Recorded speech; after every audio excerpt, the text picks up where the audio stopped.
ప్రియమైన సతీమణి బాలాజీ విద్యా సంస్థల అధినేత్రి ఒక మానవతావాది అయిన పల్లె ఉమ మమ్మల్ని విడిచి దాదాపు 7 సంవత్సరాలు పూర్తి అయింది. పల్లె ఉమ ఒక వ్యక్తి కాదు, ఒక వ్యవస్థ.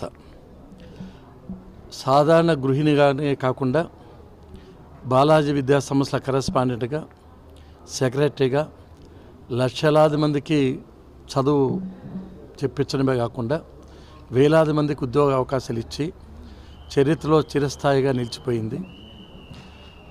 మానవతావాది కూడా, సామాజికవేత్త. కారణం ఏమంటే ఎవరు చనిపోయినా, యాక్సిడెంట్ అయినా, ఇల్లు కాలిపోయినా, హాస్పిటల్లో ఉన్నా తాను ఉంటానంటూ వాళ్ళకు సహాయం చేసేది.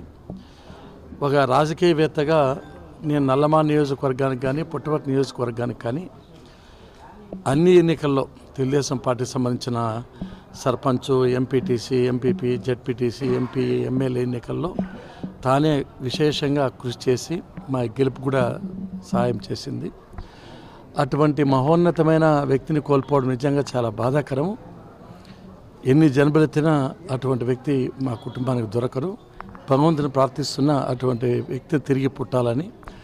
అదే సమయంలో తాను చెప్తా ఉంటారు, ఎవరైనా గొప్ప వాళ్ళు కావాలి అంటే వెనక ఒక మహిళ ఉండాలని. ఇది 100% కరెక్టు. నేను ఇన్నిసార్లు ఎమ్మెల్యే, ఎమ్మెల్సీ, విప్పు, చీఫ్ విప్పు, మంత్రి అయినా, ఇన్ని విద్యాసంస్థ స్థాపించిన, ఇంతమందికి ఉపాధి కల్పించగలిగిన వెనక మహిళ ఉమా ఉంది కాబట్టి నేను చేయగలిగా అని చెప్పి సగర్వంగా చెప్తున్నా. ఏ లోకాన ఉన్నా ఉమా ఆత్మశాంతి కలగాలని, తిరిగి మా కుటుంబంలో పుట్టాలని మనస్ఫూర్తిగా కోరుకుంటూ సెలవు తీసుకుంటున్నాను.